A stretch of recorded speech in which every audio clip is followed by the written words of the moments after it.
I would request our second speaker, Dr. Mohammad Kashif Zakai, to give his topic is clinical approach to worm jigar. Dr. Kashif is a graduate from Ayurveda and Unani Tibbiya College, Karol Bagh, an emerging young Unani physician. He has various papers in national and international conferences. He is the director of Neelam Laboratories and Neelam Dawakhana. He is also a member of ULMA. We are fortunate to have Professor Mohammad Idris Saab, Principal and Superintendent, Ayurveda and Unani Tibbiya College, Karol Bagh, as the chairperson. Welcome, sir.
Thank you,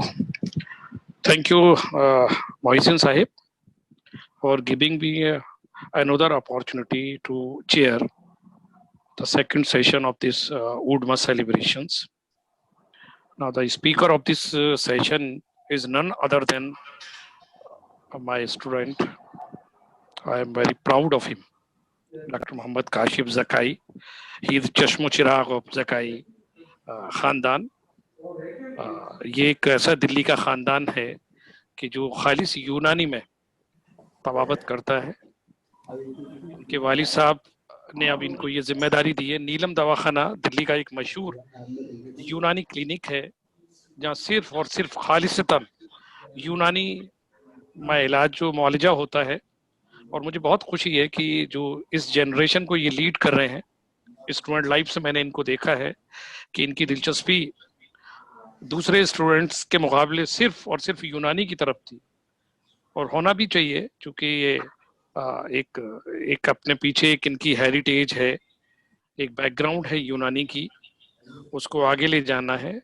और दूसरी जो अहम बात यह है कि एक तरह के ये मोटिवेटर भी हैं.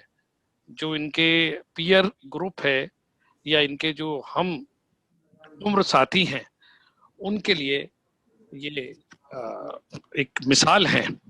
तो मेरे लिए फख्र की बात है कि आज इस सेशन में मैं मौजूद हूँ. और ये अपना इन्होंने आज का जो टॉपिक चुना है वो यकीनन बहुत ही इम्पोर्टेंट है. वर्म कवित, अगर हम देखें हर दूसरा और तीसरा आदमी वो इस मर्ज में मुब्तला है, चाहे वो ग्रेड 1 में हो, ग्रेड 2 में हो. फैटी लीवर एक आम हो गया है. खासतौर से इसका ताल्लुक ओबेसिटी से है, हमारे लाइफ स्टाइल से है, खासतौर से जो ड्रिंक करते हैं अल्कोहलिक उनका है, या हमारी जो सेडेंट्री लाइफ है, या हमारी फूड हैबिट्स हैं. कुल मिला के आजकल सबसे ज्यादा पेशेंट इसी हेपेटाइटिस के हैं.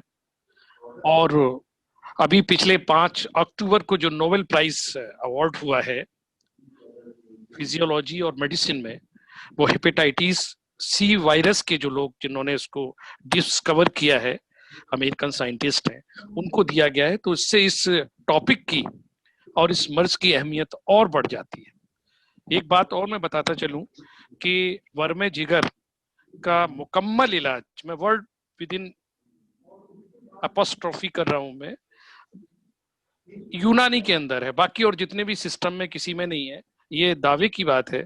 और हमारे जितने भी हमारी क़राबादीन या जितने भी हमारी किताबें हैं, उन सब में इतना ज्यादा फोकस इसको किया गया है, हर एतबार से किया गया है, अखलाक के लिहाज से भी किया गया है, मिजाज के लिहाज से भी किया गया है, और दूसरी अकसाम से भी इतने क्लासिफिकेशन यूनानी में मिलते हैं वर्मे जिगर के, वो शायद किसी और दूसरी तिब में नहीं मिलते। इससे जाहिर होता है कि अतीबा ने इसको खास महवर बनाया। और वाकई है भी, यूनानी में जिगर जो एक उज़्व है उसकी अपनी एक अहमियत है, क्योंकि सारा दारो मदार सेहत का वो जिगर पे मुनहसिर है। पहले लोग नहीं मानते थे इसको, लेकिन अब धीरे धीरे बायोमेडिकल साइंटिस्ट भी इसकी तरफ तवज्जो दे रहे हैं और समझने लगे हैं कि अगर जिगर दुरुस्त है तो बंदा तंदुरुस्त है। तो मैं रिक्वेस्ट करूंगा काशिफ साहब से कि वो अपना प्रेजेंटेशन पेश करें। अस्सलाम वालेकुम एवरीवन।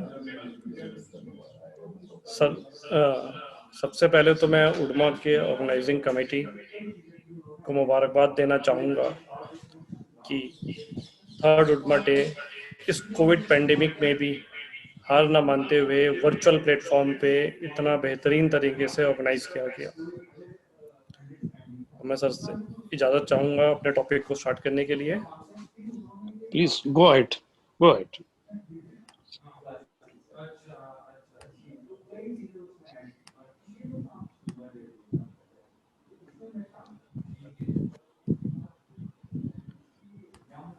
साथियों, आज का हमारा मौजू जो है वो वर्मे कबित है।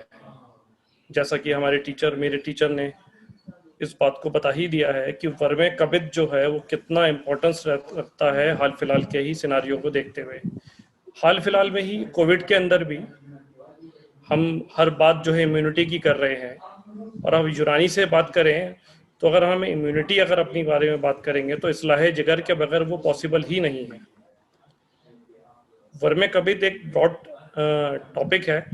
मैंने इसमें क्लिनिकल अप्रोच को ही जोड़ा है कि एक हमारे मतलब में अगर कोई मरीज आ रहा है तो उसकी तरफ हमारा अप्रोच क्या है, हमारी क्लिनिक पे हम उसको किस तरह से अप्रोच करें, उसे डायग्नोसिस के अंदर और उसके अक़साम को किस तरह से समझें।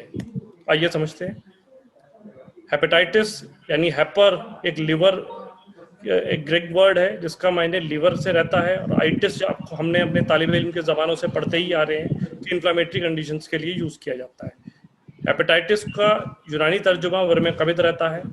अब यूनानी के अंदर इसकी हम जब बात करेंगे तो इसको यूनानी के तौर पे किसी भी वर्म को मर्ज़ मुरक्कबा में शामिल करते हैं। मर्ज़ मुरक्कबा के 3 कायदे रहते हैं उसको बताने के लिए। एक तो सुए मिजाज यानी उस अज़ू का अपने मिजाज से हट जाना, उसके बाद सुए तरकीब यानी उसके अनाटमी में चेंज हो जाना, यानी उसकी तरकीब में चेंज हो जाना, फिर तफर्रुक़ व इत्तिसाल। जब तक ये तीनों चीज़ें एक साथ नहीं मिलेंगी वर्मे कबित का तसव्वुर नहीं करा जा सकता।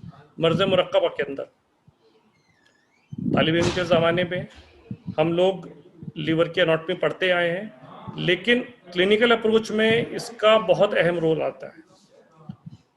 जैसे कि मैं स्लाइड्स पे शो कर ही पा रहा हूँ आपको कि लीवर के 4 सर्फेसेस शो कर पा रहा हूँ, superior, posterior, anterior and inferior. Superior और पोस्टीरियर सरफेस जो है वो हमारा बिल्कुल डायफ्रामेटिक सरफेस है, यानी डायफ्राम से ऊपर से चिपका हुआ सरफेस रहता है। और इंफीरियर सरफेस और एंटीरियर सरफेस, जिसे विसरल सरफेस भी कहते हैं, क्योंकि ये नीचे के आज़ा जितने भी हैं उनसे ताल्लुक रखता है। जैसे आज़ा खादिमा कहते हैं यूनानी के अंदर, जिगर के नीचे के आज़ा जैसे मुरारा, मेदा, अशनाशरी, अमा, इनसे ताल्लुक रखते हैं। इसका बेहद इंपॉर्टेंट रोल रहता है क्लिनिक में। इस एनाटॉमी को आप थोड़ा सा दोबारा गौर से समझ लीजिए कि जो ऊपर का पार्ट है वो डायफ्राम से रिलेटेड है, नीचे का पार्ट जो है इसका जो बेसल पार्ट है वो विसरल पार्ट है, उसका विसरल सारी उसके रिलेशन सारे विसरा से है। अब वर्बे कबित को यूनानी में सबसे पहले जो है हिप्पोक्रेट, बुकरात जिसे हिप्पोक्रेट कहते हैं मॉडर्न में, उसने डिफाइन किया था। उन्होंने डिफाइन किया था इन्हें ह्यूमर के बेसिस पे, जो हमारी बेसिक, जो हमारे यूनानी की बेसिक है, दम, सफरा, सौदा, बलगम, उसके बेसिस पे डिफाइन किया था वर्मे कबित को। बाकी जैसे जैसे अरब के इन्फ्लुएंस आते गए, रब्बन तबरी ज़करिया, मजूसी, मसीह ने, इनमें अपने मजीद इजाफियात देते गए, जिनका मैं आगे तस्करा करूंगा आपके सामने। अब हमने जैसे आपसे बात करी कि वर्मे कबिद जो है उसके लिए सुए मिजाज होना जरूरी है, तो हमें सुए मिजाज के लिए उसका तबई मिजाज भी जानना जरूरी है। जिगर का तबई मिजाज गर्म तर रहता है, अगर वो अपने मिजाज से हटता है तो सुए मिजाज कहलाता है। और वो हटने की वजूहात क्या क्या है? इर्रेगुलर डाइट, आज के हमारे माहौल में इर्रेगुलर डाइट का, हमारी डाइटरी पैटर्न्स का, ईटिंग हैबिट्स का, कंजप्शंस ऑफ फैटी फूड का, जैसे सर ने मुझसे पहले ही एक्सप्लेन करा कि अल्कोहल का यूज़ करना, या और भी हमारे जो सेडेंटरी लाइफस्टाइल है उसका बड़ा इफेक्ट रहता है लीवर पे उसके सुए मिजाज के होने के लिए। सुए तरकीब सुए मिजाज के बाद ही आती है, और तफर्रुक इत्तिसाल होता है तो वर्मे कबिद होता है। अब हम जब सिवियरिटी की बात करते हैं, यानी उसकी सिवियरिटी की, तो दो बचपन से ही या तालिब इल्म के ज़माने से ही हम हाद और मुज़विन में ही से क्लासीफाई कर पाते हैं। जैसे कि सर बता ही रहे थे कि इसकी क्लासिफिकेशन जो है वो बहुत इंपॉर्टेंट रहती है, और क्लासिफिकेशन में ही जब तक हम किसी चीज़ को क्लासीफाई नहीं कर पाएंगे तो उसका ट्रीटमेंट नहीं कर पाएंगे। हमारी अप्रोच उसके ट्रीटमेंट के लिए क्या होनी चाहिए, हर क्लासिफिकेशन के अकॉर्डिंग दी जानी चाहिए। रबन तबरी ने वर्मे कबिद को दो पार्ट में डिवाइड किया, मुहद्दब और मुकब। ये बात इस तरह से है कि मुहद्दब जो है वो डायफ्रामेटिक पार्ट है, यानी ऊपर का कॉन्वेक्स पार्ट है, उसका ऊपर की जो गोलाई है उसे हम मुहद्दब पार्ट कहते हैं। इसका सीधा सीधा कंटिन्यूएशन रहता है, ताल्लुक रहता है। इसमें एक पार्ट रहता है, मैं दोबारा थोड़ा सा पीछे स्लाइड में आऊंगा, आप ये देख पा रहे होंगे कि हमारे सुपीरियर सर्कुलर बेयर एरिया है ये एनाटॉमी का। इस बेयर एरिया को बेयर एरिया इसलिए कहते हैं कि ये पेरिटोनियम से डिवाइड होता है, ये डायरेक्ट एक्सेस होता है हमारा डायफ्राम के जस्ट नीचे, यानी कोई भी मादा अगर डायफ्राम में होगा मुंतकिल करेगा तो वर्मे मतलब कबिद को मुतासिर करेगा। ये एक बहुत इंपॉर्टेंट लैंडमार्क है, और ये एनाटॉमी का लैंडमार्क है।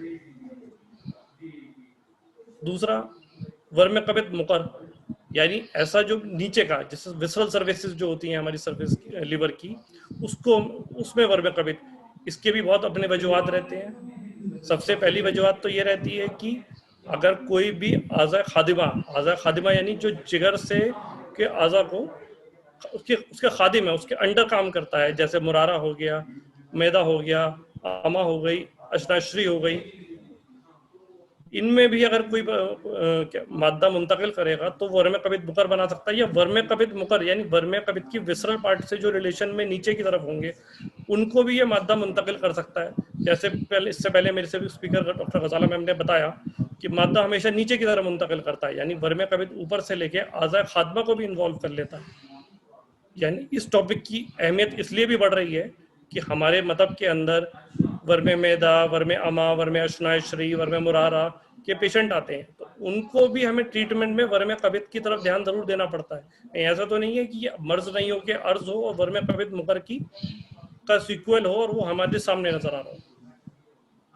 अब हम बात करते हैं एक और क्लासिफिकेशन की, जो सुद्दे की, मतलब कोई भी सुद्दा यानी ऑब्स्ट्रक्शन हो जाए लीवर और गॉलब्लैडर में, जिससे सफरा जो है वो अपने ड्यूडेनम में पास ना हो पाए, उसकी वजह से वर्मे कबिद में इम्तला और सुए तरकीब पैदा हो, सुए मिजाज पैदा हो, तफर्रुक इत्तिसाल की हालात पैदा करे और वर्मे कबिद लाहक हो जाए। अब हर कुछ भी जो चीज़ हो रही है उसका कोई सबब होता है, वर्मे कबिद के भी सबब रहते हैं, जैसे अब बता ही चुके हैं कि सुए मिजाज। अब सुए मिजाज भी कुछ तरीके के होते हैं, उनके भी अकसाम रहते हैं। भाई सुए मिजाज सादा हो सकता है या फिर मादी हो सकता है। अब सादा और मादी के अंदर भी कैफियत का गलबा हो सकता है, भाई हार कैफियत से भी सादा हो सकता है या हार मादा भी इन्वॉल्व हो सकता है। सुए मिजाज बारिश सादा, सुए मिजाज बारिश मादा, इसको आप इन लेमन लैंग्वेजली अगर आप को रिलेट करें तो ये हेपेटाइटिस, वायरल हेपेटाइटिस और आपका नॉन अल्कोहलिक और अल्कोहलिक हेपेटाइटिस में ये कोरिलेशन हो सकता है। अब ये हमारी क्लासिफिकेशन एक और वर्मे कबिद की जो कि बुकरात ने करी है, और ये हमारी बेसिक क्लासिफिकेशन है, और इस क्लासिफिकेशन के बगैर हम कोई काम कर ही नहीं पाएंगे, क्योंकि खिल्त का जो इन्वॉल्वमेंट है वो ही हमें समझना ही काम है हमारा। वर्मे जिगर दमवी यानी ऐसा वर्म जिगर जिसमें दम का इन्वॉल्वमेंट हो, दम गालिब हो जाए, या फिर वर्म जिगर सफरा भी जिसमें सफरा की वजह से वर्म आ जाए, बलगमी मादे की वजह से सोए मिजाज हो, सोए तरकीब हो, तफरुसाल हो जाए, सौदावी या सौदावी मादे के अंदर से परेशानी हो जाए। आजम खान ने अपनी सीर आजम में इस बात को बड़े वादे तौर पे बताया कि हम सौदावी का समझते हैं सिर्फ कैर्सिनोमस नहीं, उन्होंने बिल्कुल क्लियर कट दो डिमार्केशन करी उन्होंने इसमें, वर्म जिगर सुल्ब यानी हार्ड वर्म जिगर लेकिन गैर सरतानी यानी विदाउट कार्सिनोमा, और सुल्ब सरतानी यानी कार्सिनोमा। ये ऊपर वाला जो वर्म गैर सुल्ब सुल्तानी है इसको सोरोटिक लीवर और सोरोटिक लीवर विद कार्सिनोमा जैसे मैंने स्लाइड में डिस्क्राइब किया, ये बिल्कुल प्रैक्टिकल एस्पेक्ट है जो आज से कई साल पहले आजम खान साहब ने अपनी किताब में मेंशन कर दिया। अब एज ए क्लिनिशियन हम जब बात करते हैं कि हमारे पास पेशेंट आया, तो हम पेशेंट से सबसे पहले तो हमें ये जानना जरूरी है कि वो क्या तकलीफ बता रहा है और उस तकलीफ का हमारे लिए क्या हम उसके लिए आसानी निकाल सकते हैं या क्या उससे हम फायदा उसे पहुंचा सकते हैं। उसके लिए हमें दो चीजें जाननी जरूरी होती है, एक तो कहाँ तकलीफ बता रहा है और उसकी शिद्दत कितनी है। कहाँ तकलीफ और शिद्दत में जो काम होता है वो शिद्दत का काम तो खिलतों का हो जाता है, कहाँ जो होता है वो एनाटॉमी का काम होता है। जब हम डायफ्रामेटिक सर्विस में बताएंगे, ये क्लिनिकली बहुत इंपॉर्टेंट होता है।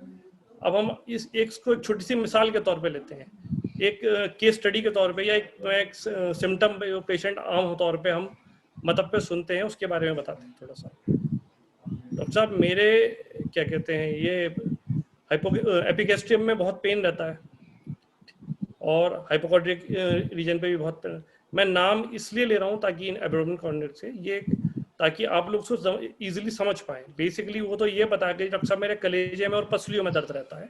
मैं आपको एग्जाम इलेबोरेट इसलिए कर रहा हूँ कि वो परेशानी क्या है। तो फमे मैदा बता रहा है आपको बेसिकली, क्योंकि आपका एपिगैस्ट्रिक पेन जो होता है वो गैस्ट्रिक एरिया की वजह से होता है, गैस्ट्रिक, और उसकी वजह से उसमें वो वर्म जिगर उसमें मुतासिर हुआ। जो राइट हाइपोकॉन्ड्रिक में पेन बता रहा है वो वर्म जिगर की वजह से बता रहा है। तो वहां पे मुकर यानी जो जिगर का नीचे का विसरल सरफेस थी उससे जो मादा मुंतकिल हुआ और मैदे के मुंह को यानी फमे मैदा को मुतासिर कर गया। तो अब मरीज की जो हमारे पास जो कैफियत बयान हुई ये हुई कि डॉक्टर साहब मेरे पसलियों में दर्द है, डॉक्टर साहब मेरे कलेजे में दर्द है। और एक सिचुएशन ये भी है बताया कि डॉक्टर साहब मेरे जो है पसलियों में दर्द है और दर्द जो है वो पीछे की तरफ निकलता है। तब वो ये कहना चाह रहा है कि जो इम्तला है मादे का जो इम्तला हो रही है वो मुहद्दिब पार्ट में यानी ऊपर के डायफ्रामेटिक पार्ट में हो रही है। उससे वो ये भी बात बताएगा कि मेरे को सांस लेने में भी थोड़ी दुश्वारी होती है पसलियों के दर्द के साथ साथ, क्योंकि मुहद्दिब पार्ट में जो मादा है वो डायफ्राम से टच कर रहा है। तो कहीं ना कहीं डायफ्राम पे भी जस्ट बिल्कुल रेस्ट कर रहा है, अगर नजूल नहीं करता तो बिल्कुल उसी के रिलेशन में है, उससे वो असेंड कर सकता है और प्रॉब्लम क्रिएट कर सकता है। वर्म जिगर की एक क्लासिफिकेशन हम सुद्दे के बेस पे भी करते हैं, वर्म कभी सुद्दी और गैर सुद्दी।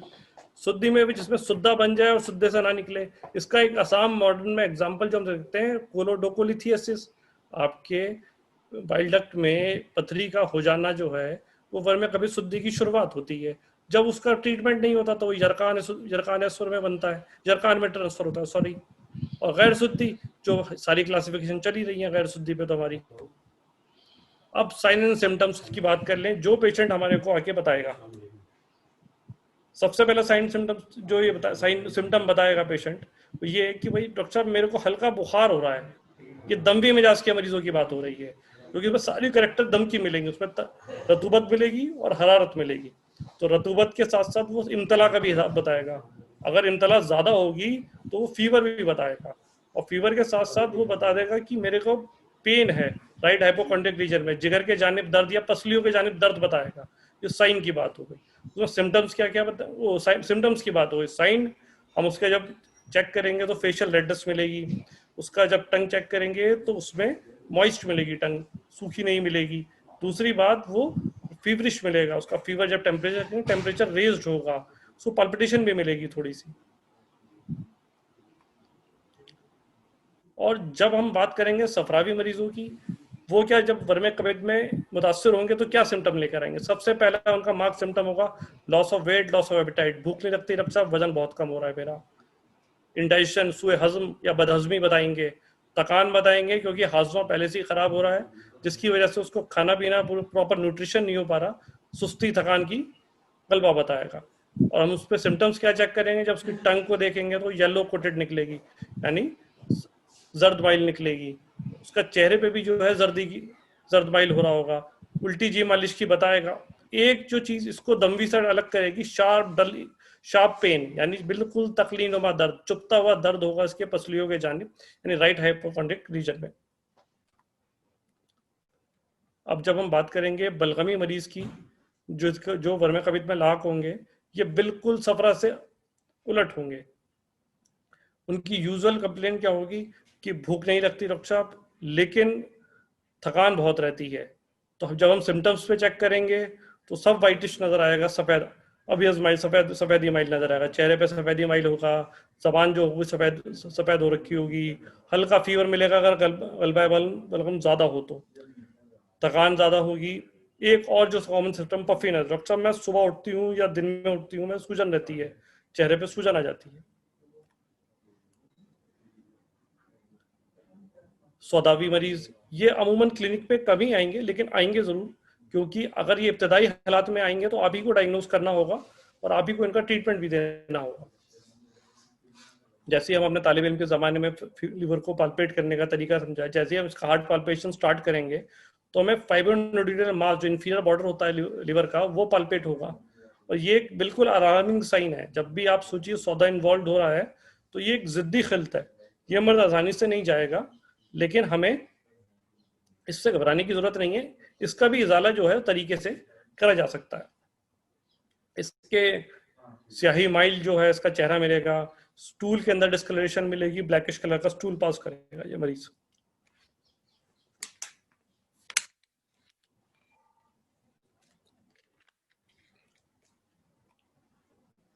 अब हम बात करते हैं जो हमारा टॉपिक का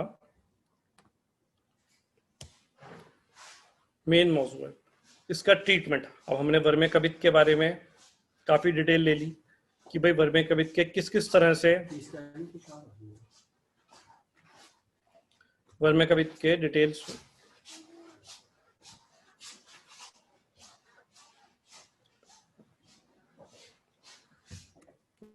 एक सेकंड।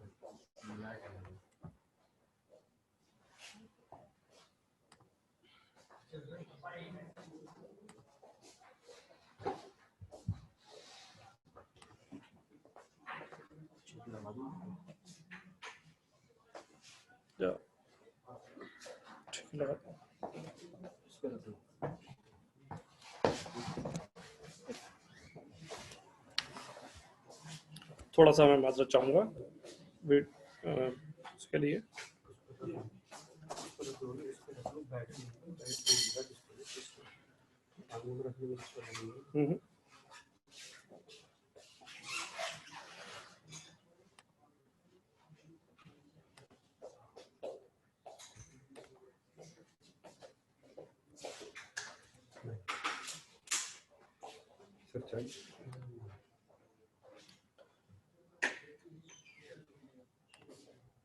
माजरत चाहेंगे थोड़ी सी दोबारा उसके लिए। अब जो इलाज का ये वाला मौजू है, ये हमारा मेन पार्ट है, क्योंकि हमें क्लिनिकल अप्रोच करनी है। अब हमने पहले तो वर्मे कवित की क्लासिफिकेशन समझ ली, अब क्लासिफाई कर लिया हमने कि भाई इसको सुल्ब सरतानी है, बलगमी है, दमवी है, या मुहद्दब पार्ट में है, मुकर पार्ट में है। अब ट्रीटमेंट देना है, क्योंकि इलाज के हसूल से ही तो मरीज हमारे पास से आता है। सबसे पहले तकलील ग़िज़ा is the basic principle of treatment. तकलील ग़िज़ा मतलब उसकी ग़िज़ा को कम कर देना।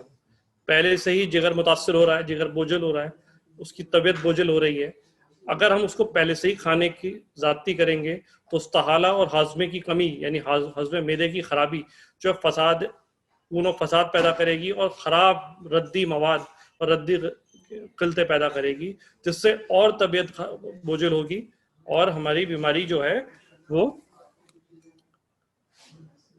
बढ़ेगी।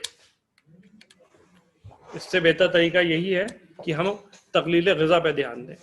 Deterrence of positive matter in case of inflammation, अगर कोई इन्फ्लेमेटरी मादे का सफराक करें जो भी असल सबब मर्ज का इजाला करें। दूसरी बात, relieve congested catarrhal condition of liver and controlling bile secretion, जो भी उसकी कंजेशन इम्तला पैदा करने वाली हालात जिगर में मौजूद हो रही हैं, अगर दमवी है, बलगमी है, तो उनको इजाला करने की तदबीर अपनाएं। अब यहाँ पे एक बात आती है कि सबसे पहला वर्म कभी दमवी, हमने आपको बताया भी था कि ये दमवी मिजाज के लोगों को, अगर दमवी का इन्वॉल्वमेंट हो वर्म कभी का, तो उनका इलाज कैसे करना है। उनका सिंपल इलाज जो होता है वो फसद रहती है। इसका आप मिसाल के तौर पे मेरे पास पेशेंट आते हैं, वो जिम जाते हैं, सप्लीमेंट्स लेते हैं या कभी ग़िज़ा का इस्तेमाल करते हैं, तो वो उनका अक्सर वक़्त ये होता है कि उनकी बॉडी तो बहुत अच्छी हो रही होती है, बिल्कुल देखने से लहीम शहीम नज़र आते हैं, लेकिन वो हमेशा दो तकलीफ लेकर आते हैं। डॉक्टर साहब, मेरे पसलियों के जानिब में बहुत दर्द रहता है और हमेशा भारीपन रहता है, मैंने बहुत दवाएं खा ली, दवाओं से रिजल्ट नहीं आता। तो मैं उनका बड़ा आसान सा इलाज करता हूँ। राइट हैंड के जो आर्म होता है, आपका हैंड है जहाँ पे हम यूजुअली कैनल लगाते हैं, जो बेसिलिक और सेफेलिक वेन की ट्रिब्यूटरीज होती हैं, उनकी फसद खोल देते हैं। आप जैसे ही फसद खोलोगे, विद इन 1-2 डेज वो पेशेंट कहेगा, डॉक्टर साहब आपने तो कोई दवा भी नहीं दी, सिर्फ बगैर एक दिन मेरा थेरेपी दी मेरे को आपने, फसद खोली मेरी आपने, थोड़ा मुझे देखने में अजीब लगी, लेकिन उसके बाद मेरे को रिजल्ट बहुत आया, अब मेरी पसलियों की तकलीफ खत्म हो गई, क्योंकि वहां पे दम का गलबा होता था। अब आप उसे दवा से तहलील करते हैं, तो आसान तरीका क्या है दम के गलबे के लिए, कि आप उसकी फसद खोलते हैं। लेकिन शर्त यही है कि आप ये डायग्नोज कर पाए वर्म कभी दमवी है। वर्म कभी दमवी ये सिम्टम्स ही बताएगा जो मैंने आपको बताया। एक कॉमन सिम्टम ये, वो बहुत लहीम शहीम होगा, पसलियों के जानिब में दर्द बताएगा, पसलियों की जानिब पे जब आप पल्पेट करके या इंस्पेक्ट करके छू के देखेंगे उसको आप गर्मी महसूस करेंगे। दूसरा काम भाई, रिजोल्यूशन ऑफ इन्फ्लेमेशन, तहलील वर्म या करने की तदाबीर अपनाएं। इसके लिए हम इलाज बिल दवा का इस्तेमाल करें, और जो गलीज स्टबॉर्न मॉर्बिड मैटर्स मुंदजन मुसल is given for the appropriate time, यानी जो गलीज खिलते हैं उनको एतदाल पे लाने के लिए, या गलीज गैर तबी खिलते हैं उनको एतदाल पे लाने के लिए मुंदज और मुसल दिया जाए अप्रोप्रिएट टाइम, यानी उनके भरपूर वक्त के हिसाब से। अब मैं आपका जो बेसिक ध्यान दिलाना चाहूँगा वो मुहद्दब और मुकर पार्ट पे है, क्योंकि जब हम जिगर की बात करते हैं तो उसको हमने दो पार्ट पे डिवाइड कर लिया एनाटॉमिकली, मुहद्दब पार्ट पे और मुकर पार्ट पे। जब मुहद्दब पार्ट पे हमें जब इलाज करना है तो डायूसिस करनी है, और मुकर पार्ट पे जब हमें इलाज करना है या उसको हमें इन्फ्लेमेशन को ठीक करना है तो तलीन करना है। अब इसको मैं थोड़ा सा डिटेल आपको एक्सप्लेन करता हूँ आगे। ट्रीटमेंट ऑफ वर्म कबिद मुकर, यानी हमारा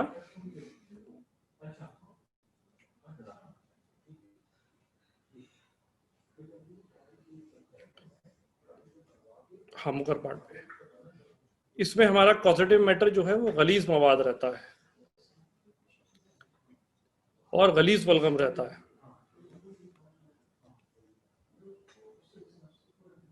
पहले इस पे आ जाते हैं, सॉरी हम एक स्लाइड थोड़ी सी स्किप कर गए। ट्रीटमेंट ऑफ वर्म कबिद मुहद्दब, यानी हमारे डायफ्रामेटिक पार्ट पे। डायफ्रामेटिक यानी लीवर का ऊपर का हिस्सा जो हो गया, जो बिल्कुल पसलियों से ऊपर चिपका हुआ है और हमारी एब्डोमिनल कैविटी और जो हमारी थोरेसिक कैविटी है उसके नीचे है, एब्डोमिनल कैविटी के बिल्कुल बाउंड्री पे रहता है। इसमें हमें क्या करना रहता है कि रकीक और लतीफ जो मवाद हैं वही इस वर्म की वजह बनते हैं। और रकीक और लतीफ मवाद से क्या मतलब है, हमारा सफरा से, यानी इसमें वर्म कबिद दमवी और बलगम शोर जो है इसका मेन कल्प्रिट रहता है जो ये तकलीफ पैदा करता है। इसमें लाइन ऑफ ट्रीटमेंट क्या देना है, क्योंकि ये रकीक मादा है, इसको हमें तनकिया करने के लिए कोई बहुत ज्यादा कभी सफराक की जरूरत नहीं है, उसके लिए सिर्फ सादा मुदरात देने से ही काम बन जाता है।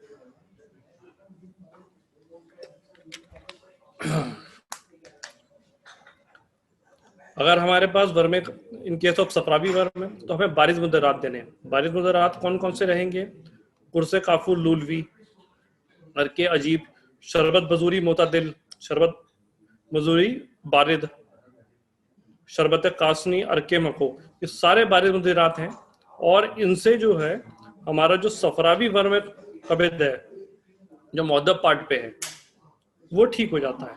मैं इसलिए इसको दोनों को मिक्स कर रहा हूँ आपके साथ कि हम जब यूनानी में ट्रीटमेंट देते हैं क्लिनिक पे तो हमें खिल्त का भी ख्याल रखना है और उसके एक्सपेक्ट पे यानी उसके इस्तफराक का भी ख्याल रखना है। अगर हम इस्तफराक का तरीका गलत समझते हैं, अगर उसको इदरार की जगह हम तलीन कर देंगे तो तबीयत बोझिल हो जाएगी, और तबीयत बोझिल होने के नतीजे से जो वो मरीज हमारे पास हासिल करने आया है इलाज की फायदा, अपनी तबीयत को ठीक करने आया है, बल्कि हम उसकी तबीयत को बोझ डाल देंगे जिससे उसकी तकलीफ बढ़ जाएगी, यानी वो एक तरह का साइड इफेक्ट होगा उसके लिए। तो इसलिए हमें बिल्कुल एक्यूरेट चूज करना पड़ता है इदरार का तरीके को।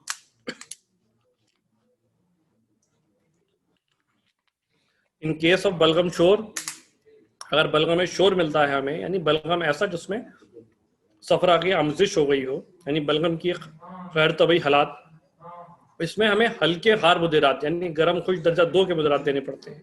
अच्छा, यहाँ पे हम इन्हीं हालात के लिए बनी है हब्बे कबिद नौशादरी। नौशादर जो है शदीद मुदिर है, उसकी मूसले के लिए हब्बे कबिद के अंदर बहुत सारी दवा डाली गई हैं, मूसले भी डाली गई हैं, दवाएं मोइन भी डाली गई हैं, दवाएं बद्रिका भी डाली गई हैं इसमें। तो ये बेहतरीन दवा बैठती है वर्मे कबिद के लिए, सिर्फ हब्बे कबिद नौशादरी। ये हजम भी बहुत अच्छी है, हजम मैदे में भी काम बहुत अच्छा करती है और हजम कबिदी में भी बहुत अच्छा काम करती है। साथ साथ शरबत बजूरी हार, ये आजकल अमूमन जो है मिलना मुश्किल हो जाता है, लेकिन यूजुअली जो लोग खुद बना सकें या फिर इसका जो शानदा जो है, इसके जो शानदे के तौर पे भी इसको इस्तेमाल करें, बहुत अच्छा इफेक्टिव रिजल्ट देता है। मैं आगे आपको डिटेल बताऊंगा इससे कितना अच्छा रिजल्ट मिलता है हमें अगर हम इसे जो शानदे के तौर पे भी इस्तेमाल करें।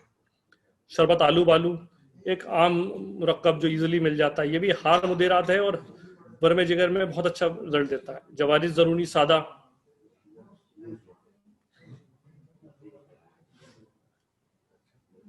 अब हम बात करते हैं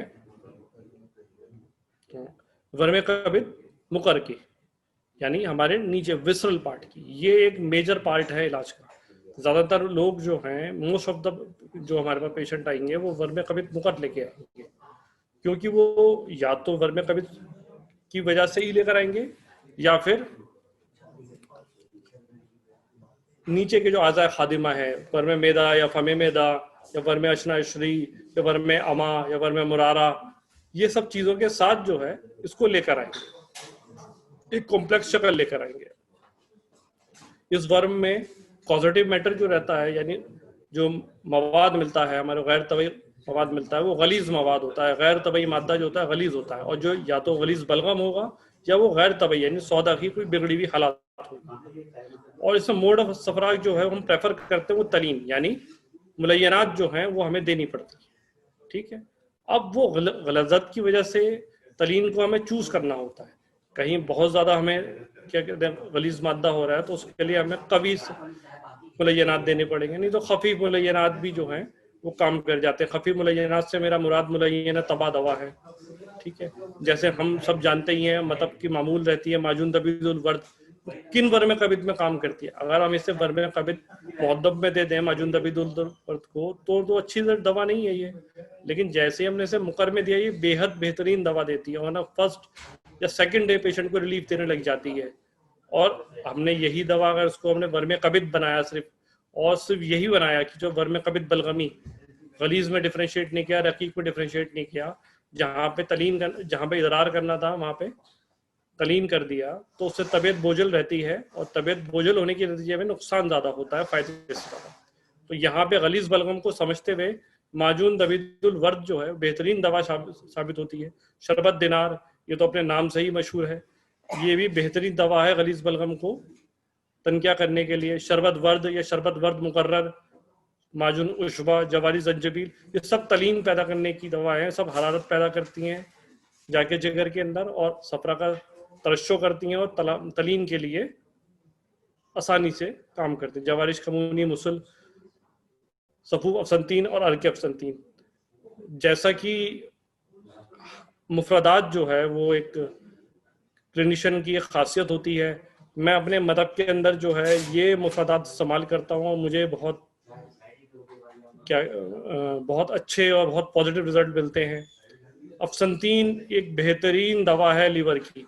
मेरे नज़र में अगर तलीन करना है मादे को या वर्मे कबिद मुकर का कोई इलाज करना है तो अफसंतीन के बगैर ये पॉसिबल ही नहीं है। मैं अपने मतलब में ये मान के चलता हूँ, ऐसा नहीं है, लेकिन मुझे लगता है कि अगर अफसंतीन अवेलेबल है तो उसके अलावा कोई और दवा देने में कोई ज़्यादा समझदारी मुझे समझ नहीं आती। अपने अपने तजुर्बात डिफरेंट डिफरेंट के हिसाब से होते हैं, क्योंकि एक नुस्खे में बहुत सारी चीज़ें होती हैं। अफसंतीन, गुले सुर्ख, चरायता, फिलफिलसिया। अफसंतीन बेहतरीन मुफत्तित सुदर, मुफत्तित जिगर दवा है, वर्मे जिगर को बहुत अच्छी तरह तहलील करती है। गुले सुर्ख एक मुलय्यन तबा दवा है, यानी दवाए मोइन है इस नुस्खे के अंदर। चरायता भी दवाए मोइन है, और फिलफिलसिया इसमें दवाए मूसले भी है और दवाए बदरिका भी है। यानी फिलफिलसिया गर्म खुश दर्जा 3 की दवा है, यानी हरारत बढ़ा रही है, यानी हमारी जो दवा है उसकी तेजी बढ़ा रही है, शरीर नफूस कर रही है, इसलिए बेहतरीन ये एक तरह का तवाजुन पर लिखा हुआ नुस्खा है और अच्छा रिजल्ट देता है। मैं चाहूंगा कि आप लोग भी इस नुस्खे को इस्तेमाल करें और अपने मुस्तफ़िद मशवरों से नवाजें लोगों को।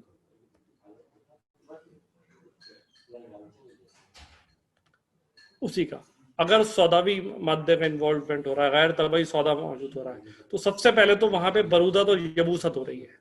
यबूसत तो कैफियत मुनफाइला हो गई, फाइला जो है हमारी यबूसत बरूदत है। तो उसके लिए हमें जितनी हरारत पहुंचाने वाली दवाएं हैं वो बहुत ही बेहतरीन करके उस पर रिजल्ट देती हैं, और उनसे हम जब तक वो बरूदत से लताफत नहीं पाएगा, तो बरूदत से हटके लताफत नहीं पाएगा और हरारत नहीं पाएगा, वो मादे का तनकिया करना पॉसिबल नहीं है। इसके लिए दवाए कुरकुम कबीर, जवारिस, पाजून, जंजबील, सफूफ अफसंतीन, अरकी अफसंतीन, हब्बे तिनकार, ये दवाएं। हब्बे तिनकार आप देखिए बहुत कॉमन सी दवा है, हम इसे वर्बे जिगर में ऐसे ही लिख देते हैं हजमे के तौर पे, लेकिन ये सौदावी मादे के लिए बेहतरीन दवा शामिल होती है। एक मुफरदात जो दवा खाने पे मैं इस्तेमाल करता हूँ, ये भी मुझे बेहतरीन सौदावी मर्जों में रिजल्ट देता है। अफसंतीन 7 ग्राम, सौंठ 3 ग्राम, सराय मक्की 3 ग्राम, अजवाइन देसी 5 ग्राम, जीरा स्याह। इसके अंदर भी जो जुज़े खास है वो अफसंतीन है। इसमें दवाएं मोइन जो है हमारी सौंठ है, और क्योंकि सौंठ अपनी हरारत से और अपने हाजिम होने की वजह से अफसंतीन का असर बढ़ा देती है। और सनाए मक्की जो है वो तनकिया करने के लिए, यानी एक मुलय्यन दवा है, गुस्ल लेने की दवा है, मादे को मतलब जो गलीज मादा है, जो बिल्कुल चिपका हुआ मादा, उसको निकाल पाती है। बाकी ये दो अजवाइन, जीरा, ये दवाएं मूसले और बदरिका है, क्योंकि सना मक्की के इस्तेमाल से पेट में हल्की सी परोड़ पैदा होती है, क्योंकि मूसले के अमा दबाव भी है, तो अजवाइन और जीरा उसको कवर कर लेते हैं मूसले के तौर पे। अच्छा, अब मैं एक आपसे शेयर करना चाहूँगा एक और बात। एज ए क्लिनिशियन हमारे पास बहुत सारे एमआरस आते हैं, बहुत सारी कंपनियों के एमआरस आते हैं, वो हमें आके बताते हैं कि सर हमारा प्रोडक्ट ऐसा है, हमारा प्रोडक्ट ऐसा है। हमारे मेरे क्लिनिक पे भी, आपके क्लिनिक पे भी, सबके वहाँ में एक ड्रग है लिव X2, आप नाम से अंदाजा लगा लीजिए, मार्केट पे बहुत इजीली अवेलेबल रहती है।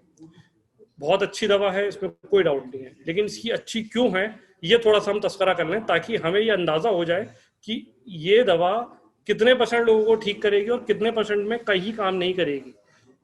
ये लिव 52 का जो बेसिकली कंपोजिशन आता है वो बेखबर और तुख्मे कासनी पे आता है, यानी इसके 2 जुज़े खास हैं, और ये दोनों हार मुदीरात हैं।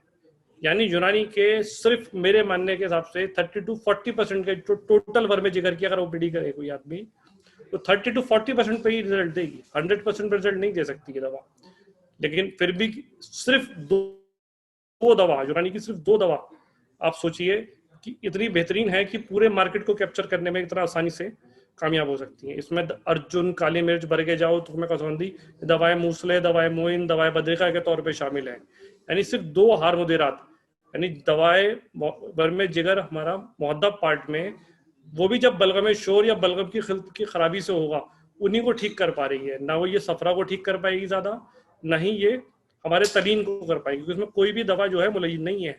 यानी फोर्थ मतलब 125 to 30% ज्यादा हम इससे वर्मे जिगर से एक्सपेक्ट नहीं करते। अच्छा, अब कुछ ऐसे तजुर्बात जो हमारे को मिलते हैं, जैसे अगर हमने कुछ अप्लाई किया तो हमें वंडरफुल रिजल्ट मिलते हैं। मैं आपको कुछ वंडरफुल रिजल्ट्स आपके साथ शेयर करना चाहूंगा। एक टेस्टिमोनियल है एक पेशेंट का कि उसने यूनानी दवा ली तो उसे क्या फायदा मिला।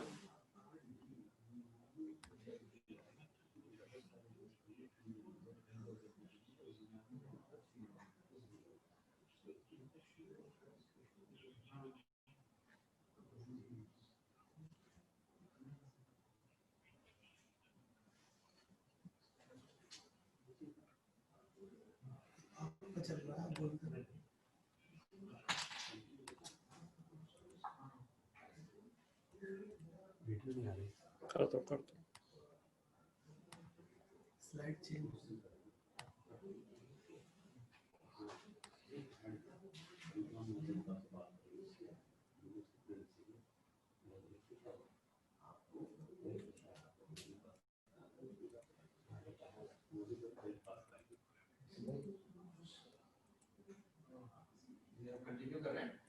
सर कर रहा हूँ, एक मिनट रुकिए। वीडियो स्लाइड दिखाएंगे साथ में सर, वो किसी टेक्निकल वजह से हो नहीं पा रही, मैं फिनिश करता हूँ। Thank you.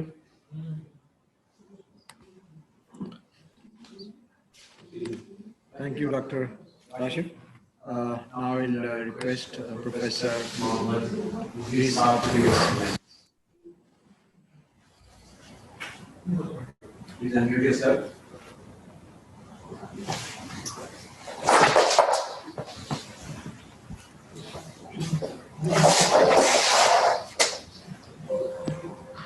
Thank you for very informative and very wonderful presentation. ये आपने इतने सलीके के साथ ये अपना प्रेजेंटेशन बनाया है, मुझे बड़ी हैरत भी है और खुशी भी है कि आपने शुरू में एनाटॉमी से, जो एनाटॉमिकल कंसिडरेशन जो अप्लाइड एनाटॉमी से लेके और आप मेडिसिन तक लेके चले गए, ये उन तमाम तलबा के लिए सबक आमोज लेक्चर होगा जो सिर्फ एनाटॉमी को अलग कर देते हैं, उसको समझते हैं कि नॉन क्लिनिकल सब्जेक्ट है, इसका मेडिसिन से कोई ताल्लुक नहीं है। आपने उस ताल्लुक को जोड़ा, यानी फर्स्ट ईयर से फाइनल तक के जो भी सब्जेक्ट थे उन सबको मिलाया, मौलिजात को भी और मर्जियात को भी और मुफरदात, मुरक्कबात और हिफ्ज़ान सेहत, तमाम तर यूनानी के अब जो मजमून थे वो आपने एक मर्ज में लाके एक तरतीब जो बनाई आपकी, रियली बहुत ही इम्प्रेसिव है। और मैं बहुत खुश हुआ कि जिस ढंग से मैं एक एक आपकी बात, एक एक लफ्ज को मैं फॉलो कर रहा था। अब मैं सोच रहा था आगे आगे मैं जा रहा था, लेकिन आप मुझसे भी आगे जा रहे थे और मुझे बहुत अच्छा लगा जिस तरह से आपने इसको डिस्क्राइब किया है। हर डिजीज का यही डिस्क्रिप्शन होना चाहिए, हर डिजीज का। आप देखिए कोई भी किताब पढ़िए यूनानी की, आप हाबी से मैं कर रहा हूँ, चूंकि हाबी एक जो क्लिनिकल एस्पेक्ट से लिखी गई है और जकरिया राजी क्लिनिशियन माने जाते हैं, जो पहले क्लिनिशियन हुए हैं बुकरात और जालिनूस के बाद। तो उन्होंने सबसे पहले आजा से ही, यानी तशरीह से ही बात की है, जिसको बाद में जिन हम लोगों ने जो किताबें पढ़ी हैं जनाब अल्लामा कबीरुद्दीन साहब की, उन्होंने भी कोई एक चैप्टर शुरू होता है अमराज़े, मान लीजिए मैदा से शुरू होता है, जिसमें कबित का जिक्र आएगा, तो कबित की बाकायदा उस वक्त की भी उन्होंने उसमें फोटो बनाई है। मैं शरह अस्वाब का भी जिक्र करूंगा, समरकंदी की, उसमें भी ये दिया गया है। तो आपने बिल्कुल जो हमारी क्लासिकल अप्रोच है उस सारी अप्रोच को लिया और जो बुनियादी मर्जियात है वो बगैर मिजाज और बगैर उसके अखलाक के पूरा नहीं होगा, वो आपने बहुत अच्छा लिया। और साथ में आपने इलाज बिल ग़िज़ा से शुरू किया। मुझे बहुत अच्छा लगा कि यूनानी के इलाज का तरीका ही है कि आप पहले ग़िज़ा पे जाइए, क्योंकि ग़िज़ा से ही तो ये सारी चीजें हो रही हैं। फिर तकलील ग़िज़ा का आपने जिक्र किया, बहुत अच्छा लगा। फिर इसके बाद में आपने इलाज भी तदवीर का जिक्र किया। अभी आप इलाज पे नहीं आए हैं पूरे, बल्कि आप तदवीर पे आ गए। बहुत अच्छा आपने सुए मिजाज दमवी का जिक्र किया और फर्स्ट का वाकई सही, यहाँ पे अगर हम उसका इतलाक करें, एप्लीकेशन करें तो बहुत अच्छा। सेकंड डे बिल्कुल मरीज ने सही बताया कि सेकंड डे उसको बहुत ज्यादा उससे इफाका हुआ। और फिर आपने उसके बाद फिर इलाज बिल मुफरदात, इलाज बिल मुरक्कबात, और इलाज बिल मुरक्कबात में भी आपने एक एक मुरक्कब को इतने लॉजिकल ढंग से आपने उसको एक्सप्लेन किया। रियली रियली बहुत अच्छा लगा। और मैं आपके तारुफ में कहने वाला था, लेकिन मैं बाद में कह रहा हूँ ये, क्योंकि लोग मेरी बात को अब मानेंगे कि जितने भी हमारे यहाँ से स्टूडेंट्स निकलते हैं उनमें एक मिसाल है, स्टूडेंट बनने के लिए आते हैं, जब निकलते हैं तो स्टार बन जाते हैं और यूनानी के होराइजन पे वो ऐसे ही चमकते हैं जैसे आज काशिफ साहब चमक रहे हैं। इंशाल्लाह और तरक्की करेंगे आप ये, और यही ढंग रखिए। मैं आपसे एक गुजारिश करूंगा कि आप इसको एक पेपर की शक्ल बनाइए और इसको डॉक्यूमेंट जरूर करिए। आज हम सारी बातें सिर्फ बातों में रह जाती हैं, हवा में रह जाती है। आपका ये प्रेजेंटेशन हवा में तहलील हो जाएगा कुछ देर के बाद, कुछ मिनट के बाद। तो इसको महफूज करिए और एक इतने सारे हमारे जर्नल्स हैं, आप एक बार इस स्टडी को पब्लिश कर दीजिए आप इसमें, तो फिर क्या ये रिकॉर्ड में आ जाएगा। दूसरे लोग वक्त हमसे नहीं जुड़े हैं या इतनी हमारी याददाश्त भी नहीं होती, जब हम अगला लेक्चर सुनेंगे तो आपके लेक्चर की थोड़ी सी चीजें गायब हो जाएंगी, तो उनको महफूज करें। और इसके लिए मैं मोहसिन साहब को एक और काम देता हूँ, माफ कीजिएगा कि आपके कंधों पे एक और बार डाल रहा हूँ मैं, कि इस तरह के जो लेक्चर हैं इनको बाकायदा एक पब्लिकेशन में लाइए रिपोर्ट्स के तौर पे, तो ये महफूज हो जाएंगे। और ये पहले भी रहा है कि इस तरह के या तो जर्नल ऐप निकालिए, जैसे कि तिब्बी कॉन्फ्रेंस हमदर्द के नाम से निकालती है एक महाना, इसी तरह से और भी एक शुरू करिए पब्लिकेशन, और जिसमें बाकायदा सब्सक्राइब करिए, पेड होना चाहिए, हम भी उसके मेंबर बनेंगे।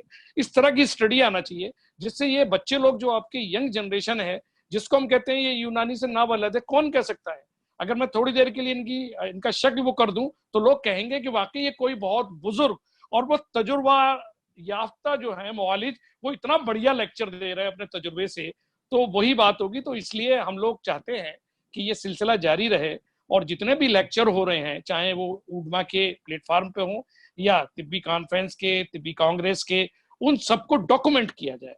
और उनको डॉक्यूमेंट करने के बाद जिससे कि वो बच्चों में पहुंचे, और बच्चे भी पहली क्लास जब एनाटॉमी की करें, जब वो कवित पढ़ें, तो उनको दिमाग में आ जाए कि नहीं, जकाई साहब ने ये हमें बताया था कि इसका इस्तेमाल मौलजे में भी होगा, तो आगे तक हमें याद रखना है। तो बहुत अच्छा आपका लेक्चर था, बहुत ही इंफॉर्मेटिव था, बहुत ही रैशनल के साथ था, पूरा यूनानी नुक्ते नज़र और यूनानी मौलजे पे मुनहसिर था। इसके लिए मैं आपको बहुत बहुत मुबारकबाद दूंगा, और आपको खासतौर से उडमा की जो साइंटिफिक कमेटी है उसको भी मुबारकबाद कि उन्होंने आपको एक मौका दिया और मुझे भी मौका दिया इस लेक्चर को सुनने का। इसके बाद मैं this lecture opens for discussion, any comments, any critic, welcome please. Audience जितने पार्टिसिपेंट्स जुड़े हैं इससे अच्छी खासी तादाद है, 200 से ज्यादा है। मैं समझता हूँ कि बहुत बड़ी तादाद है, ये दिलचस्पी का एक बहुत बड़ा कहना चाहिए एक महवर है। तो जितने पार्टिसिपेंट्स हैं उनसे मैं गुजारिश करूंगा कि इस लेक्चर के बारे में चैट बॉक्स में जाके जो भी आपने पूछना है, हमारे जवान नौजवान जो हमारे हकीम हैं जनाब मोहम्मद काशिफ साहब से पूछें।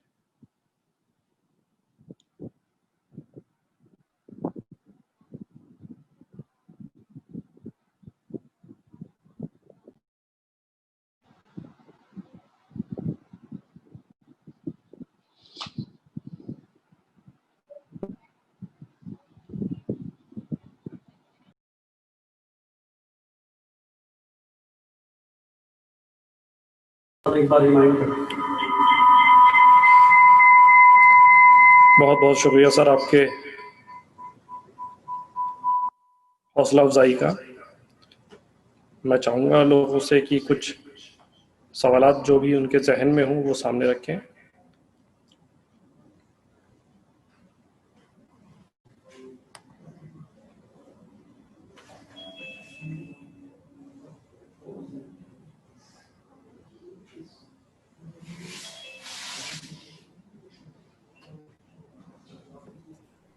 ऐसा लग रहा है कि आपका लेक्चर इतना अच्छा था कि सबको समझ में आ गया कि इतनी सिंपल लैंग्वेज थी आपकी कि कोई सवालात शायद नहीं हो। तो शुक्रिया बहुत बहुत। We'll move to the next.